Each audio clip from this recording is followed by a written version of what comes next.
All right, folks, welcome back to Prepping with Sarge. So today we're going to do a little unboxing and give you our first impressions of the Holtzman Gorilla Survival Bushcraft and Survival Knife. So let's take a look at this thing. I think we're gonna have some fun. I haven't done a knife review in quite a while, but this one here is just gonna be mostly an unboxing. In fact, we're just gonna take a look at it, kind of talk about the features. I will give you a second video on this one a little bit later on when I get a chance to try it out, do a little bushcrafting stuff with it and really kind of put it through its features. But I always feel a little bit bad when I do a knife review afterwards. I want you to see how gorgeous this thing looks out of the box. Stay with me now.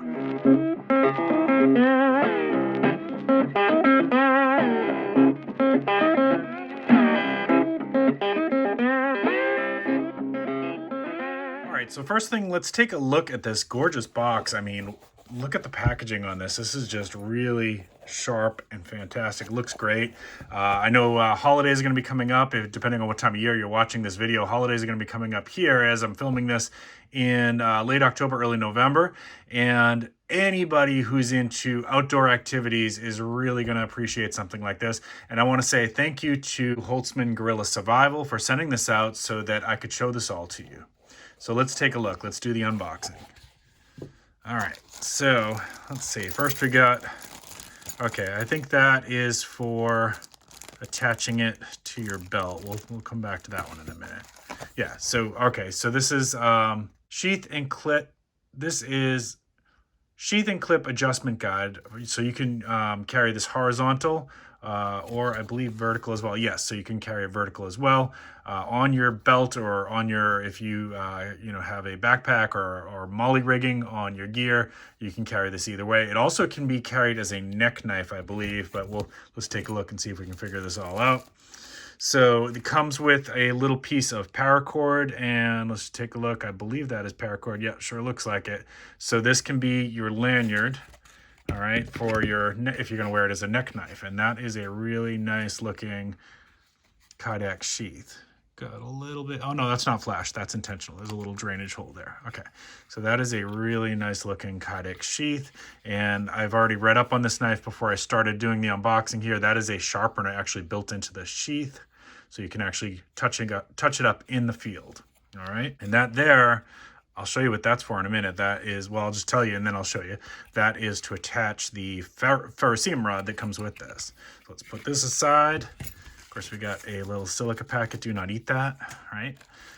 All right, and this is to, I believe, yeah. So if you wanted to not wear it as a neck knife and you wanted to wear it on your belt, it's going to attach that way. When we do the second video where I'm actually doing some field testing with this thing, we'll show you that. Let's do the knife last. This is, because the knife is really the highlight of this video, isn't it? This is a little chain. Let's see if I can get that open. Yeah. So if you wanted to switch out the paracord, let's not lose parts already, Sarge. If you wanted to switch out the paracord for that, you could certainly do that. Okay. All right, very attractive. Everything's looking nice and sleek and tactical black. We love that, of course. All right, there's your ferrocerium rod, and it's got a little elastic bungee lanyard that goes with it to keep it attached. So I really like that because I have other knives that have a ferrocerium rod built in, and it's very easy for it to accidentally slip out if you're, running through the woods or doing anything where you brush up against some brush, things like that. So that should slip right in there, and then that should stretch like that. So there, it is hidden there pretty good. All right, like I'm tugging on that. All right, so why is it a survival knife? Well, right away you can see that it includes your fire starting ferrocerium rod and your sharpener, right? But this is not like those cheesy ones from the 90s that everybody had to have after we watched Rambo and First Blood. Y'all know what I'm talking about. Well, if you're old as me, you know what I'm talking about. All right, and then a little Allen wrench to tighten up or loosen up your Kydex, right? If you wanted to make that a little, or if you wanted to remove it, actually. If you wanted to remove your ferrocerium rod, some people don't want it on there. I will keep it on mine. And then last but not least, let's take a look at this knife. So I'll tell you a little bit about it as we're looking at this gorgeous beauty. And once again, I want to say thank you to Holtzman Gorilla Survival for sending this out so that I could show this to my audience. And it is nice and oiled up. You can see that right on there. In fact, let me pause for a second. I'm just going to clean up some of that oil. All right, and that is intentional. That is to give it some corrosion resistance right out of the box. Wow, this thing is really pretty, really pretty.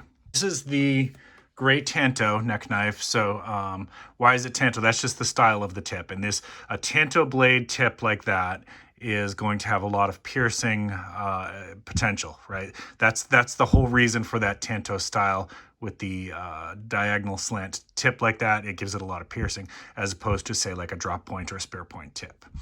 All right, we got some thumb jimping on the back to give it some good grip. Got a little bit of a finger rest there to give you some protection from slippage. Let's take a good look at this blade. Let's see if we can get that to blow up nice for us. Looks like it's in really good shape. Now, I don't know if the camera's picking that up, but in the room, I can see that is in really pretty shape. Now, this is D2 steel, okay? So D2 steel, D2 is a really nice type of steel. D2 has, it's high carbon with chromium in it, and it has, so it's a high carbon blade, which means it's got a hardness between 55 and 62 on the HRC scale. It's very, very difficult to roll that blade. If some of you who are knife enthusiasts, you know what I'm talking about. If you sharpen too much, you can actually roll the edge, and then you have to kind of grind it back down. That's very, very difficult to do with D2 steel. That will hold up for a very long time. Very difficult to bend that. So that tip is not likely to break. Let's take a look at, oh, man, that is pretty. Look at that burnt orange lines. I'm not seeing any flaws or flash or anything in this. We'll talk about the handle here in just a second. Wow, really nice craftsmanship here. Done very, very well. So D2 is a nice steel. It's definitely a higher end steel than what I typically use on my knives. All right, I'll just kind of clean this up just a little bit more. All right, so how big is this thing? Let's take a look. So the knife itself, the blade is 2.63 inches, and the handle is 3.03 inches, right? So it's a little bit small, but neck knives usually are. So you can see I've got 3 fingers, no problem. The pinky just kind of catches it there, and with your thumb jimping, that's actually going to work pretty good for some delicate. That's actually going to work pretty good for some delicate bushcraft work, you know, if you really want to get small features. And I will show you that in the future video when we kind of play around with it, show you what this can do. But I really wanted you to get a look at this before I start putting marks and scars and this thing starts getting dinged up, because this is a beauty. This is a beauty. Anybody who's a knife enthusiast is going to love this. I'm telling you, this is a great gift for the hiker, the camper, the survivalist, the prepper, even for like, you know, gardening, things like that, homesteading. This is a great little knife. And I personally don't like to wear neck knives, so this one will go on my belt. But you could, if you like neck knives, that would be fine. All right, so we got let's see if we can take a look at this angle on that. So the ferro rod, that's pretty close to 90 degrees, about as, you know, you mean, we're not splitting atoms here. You could get some nice sparks off that with the ferro rod. And of course, when I do the second video, we'll show you that, show you some fire starting with this. So D2 steel, right? And you've got the Gorilla logo on there. Whew. I'm loving this already. Just give a little bit of a, oh yeah, that's pulling hairs off.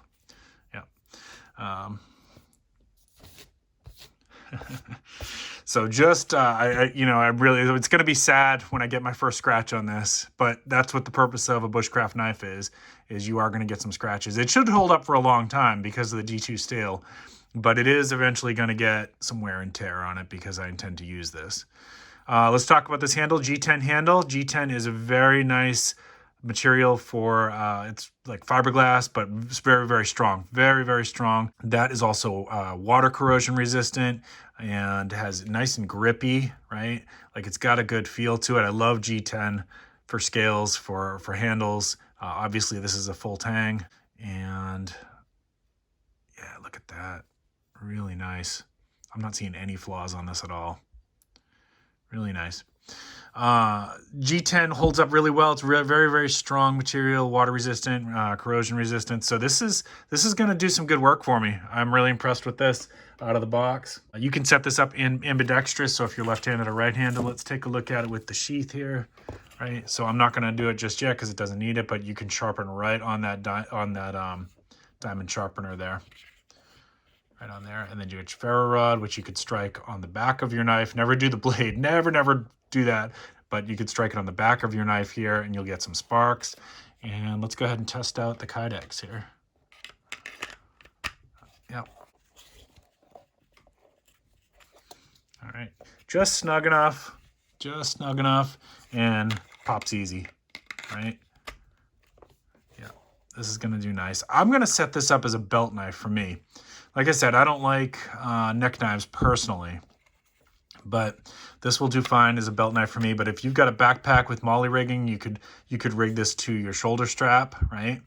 You could, if you wear a chest rig, you know, if you're police or whatever, and you wear a chest rig, or maybe you know, you just do that for going to the range or whatever, you could certainly rig it to that. But yeah, we got no knife exposure coming out of the sheath. So really safe there. And that Kydex is really looks good too. There's some nice craftsmanship put into this. I can't find any flaws, to be honest. And look at how the burnt orange matches the handle. Really good. And then you put this with this packaging here. This is a nice gift for somebody, except no, I'm not giving this one away. This one's mine. You got to get your own. I'll put links in the description, of course. All right. So you can go on and get your own that way. But you can't have this one. This one's mine. So I want to say once again, thank you to Holtzman Guerrilla Survival for sending this out. You will be seeing more of this in some videos. And of course, we'll throw up some Instagram posts with this and stuff. And you will see it in put to work. This looks nice, guys. I'm really excited about this. I hope you enjoyed this one. If you did, please remember to give me a thumbs up. If you're new to the channel and you like knives, if you like bushcraft, if you like survival, preparedness, homesteading, gardening, foraging, please consider subscribing. I'd love to have you be part of the channel. Keep planting your seeds, keep stacking your silver. This is Prepping with Sarge.